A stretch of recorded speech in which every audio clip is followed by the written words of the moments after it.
You must love podcasts if you're listening to this. Do you want to start your own one or you already have one? Then follow Smarter Podcasting to get expert advice from me, Neil Mackay, the podcast guy. Since 2019, we've worked with over 40 podcasters, produced over 700 episodes, and helped many podcasts get to the top of the Apple Podcast charts. And right now, I'm offering you a professional edit for just $27. Click the link in the show notes. Welcome to another episode of Smarter Podcasting with me, Neil Mackay, the podcast guy.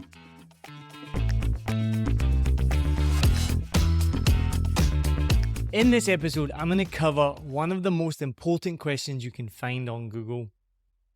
What editing software do I use to edit my podcast, and what is the difference between Audacity and Garageband? In this episode, we're going to cover the pros and cons of each of those programs and the one major difference that you need to know before you decide which program to choose. Content creators are always seeking the most efficient and user-friendly tools to produce high-quality podcasts. I started podcasting in 2019 with a Vietnam podcast, and I now work worldwide with a community of podcasters. So I think it's fair to say I've had a lot of experience with this. So I want to cover in this episode a topic that every podcaster has to encounter. You cannot create a podcast without a DAW, a digital audio workstation, or an editing software. This is especially important for beginner podcasters who want to know how to edit a podcast. I'm going to compare the two most popular free tools for podcasting, Audacity and Garageband, and provide you with insights and examples to help you make an informed decision. So when I first started podcasting in 2019, I used a Blue Yeti Ice microphone that broke within a year. Not against you, Blue Yeti, but looking at you. And my 2010 MacBook Pro, which lasted until 2022 and is still working to this day, albeit very slowly. And I used a free built-in software that came with my MacBook.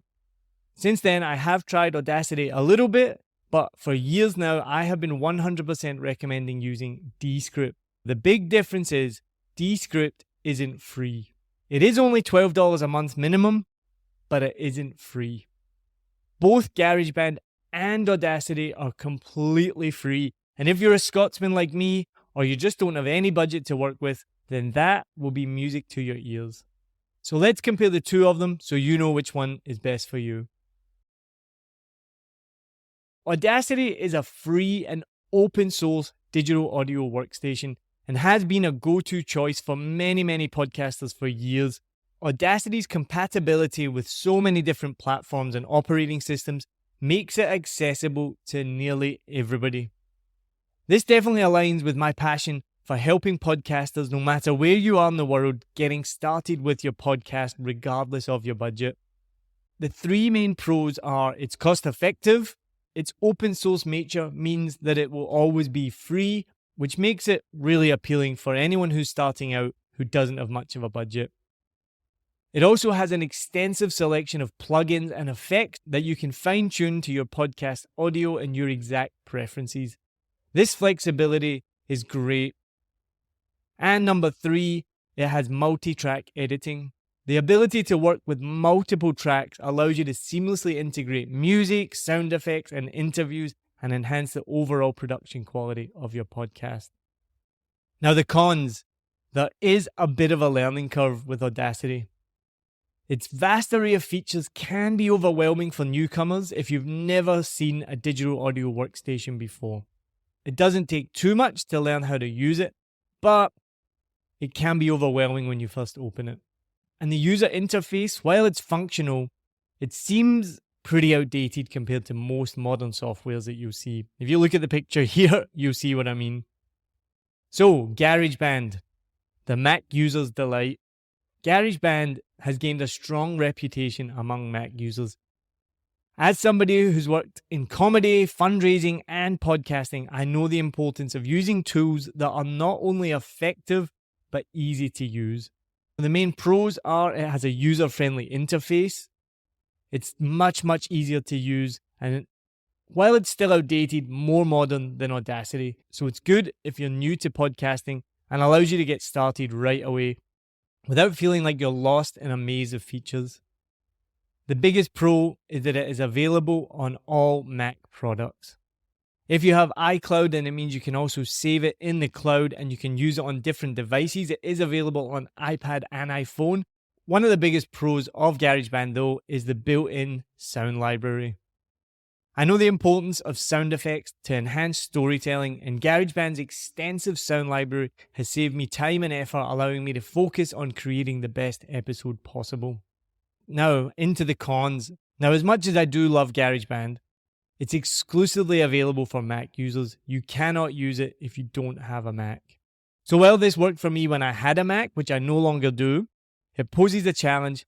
If you are working on a project with someone else who doesn't have a Mac, it means you can't cross-platform collaborate.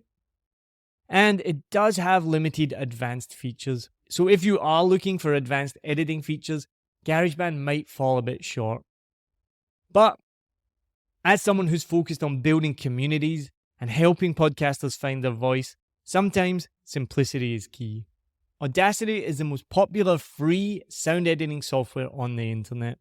It's been around for 20 years, and it is compatible with Mac, Windows, and Linux. If you're editing a podcast episode, chances are pretty high that you will have tried Audacity at some point.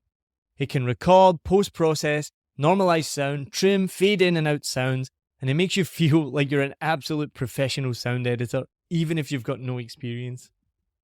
For podcasters though, Audacity offers great features of noise reduction and isolation. For podcasters, it offers great features such as noise reduction and isolation that doesn't help improve the sound quality. Plus, you can record your audio directly with your microphone on Audacity. There's also an option to do video editing as well, although it may not be the easiest platform to edit your videos. And in case you're wondering what audio file formats are compatible with Audacity, you can import and export all the popular audio files such as .wav and .mp3. Basically, you can do anything with Audacity, however, the interface fails to appeal for complete beginners. Even though there are countless advanced features to choose from, Audacity is a challenging software for newbies who've never used any sound editing software.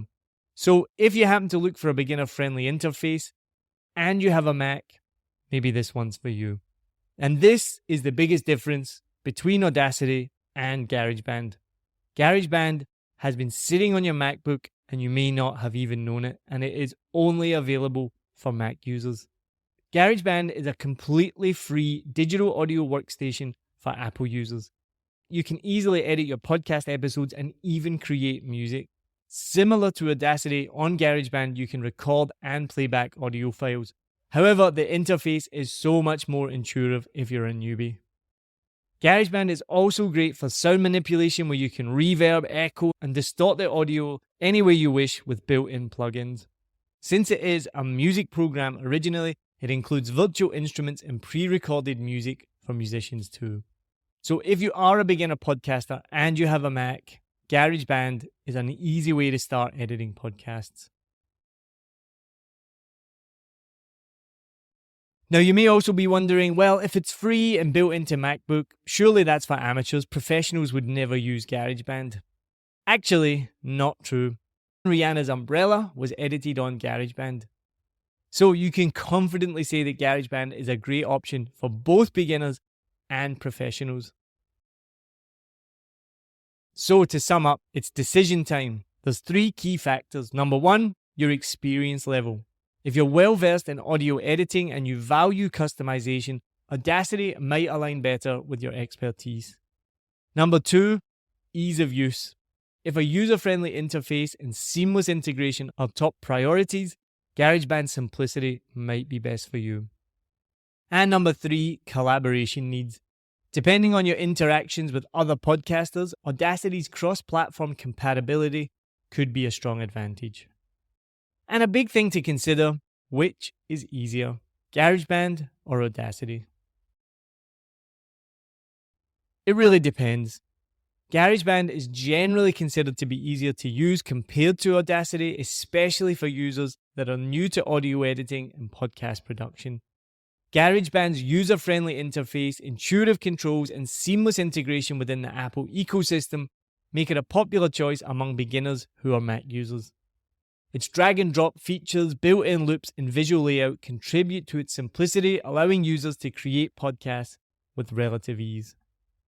On the other hand, Audacity offers more advanced features and customization options, which can make it slightly more complex for beginners to grasp initially. While Audacity provides a wide range of tools for in-depth audio editing, it may require some time in the beginning and practice to become familiar with its interface and capabilities. For users who are willing to invest that time to learn, Audacity can offer a higher degree of flexibility and control over editing. So ultimately, the choice between GarageBand and Audacity is going to depend on your level of experience, your comfort with technology, your specific podcasting needs, and at the end of the day, do you own an Apple or not? If you're looking for simplicity and ease of use and you have a Mac, GarageBand is probably the preferred option. If you're willing to invest a little bit more time learning a more comprehensive tool with advanced features, Audacity could be right for you. So final verdict, Audacity versus GarageBand. What do I recommend that you use for podcast editing? Choose Audacity if you're a PC user and you don't have the budget for Descript. It has exceptional customizability in audio editing. So for example, if you're recording an interview, Audacity allows you to fine-tune the audio quality by applying various effects like noise reduction, equalization, and compression. This level of control enables you to enhance the clarity of your guest's voice, eliminate background noise, and create a polished and professional podcast episode that your audience will love. Go for GarageBand if you want seamless integration of music and sound effects. Suppose you're creating a new episode that requires a catchy intro tune or some mood-enhancing background music. GarageBand's built-in sound library offers a vast selection of royalty-free loops and effects that can be effortlessly integrated into your podcast. This is particularly beneficial when you want to set the tone, create transitions, or punctuate moments in your podcast with a musical touch. At the end of the day, both Audacity and GarageBand are great free tools that will help you create a high-quality podcast. While the number one thing you have to do is create high-quality content that you believe in and enjoy making, nobody will listen to that if the audio quality is poor. So try them both out if you have a Mac. If not, go with Audacity. See which one works for you. Take a little bit of time to familiarize yourself with both of these programs. And if you do have even the smallest bit of budget, I would go for Descript. The link is in the notes and it makes podcasting way more fun. Let me know what you think of this episode, which one is best for you. Happy podcasting. Cheers.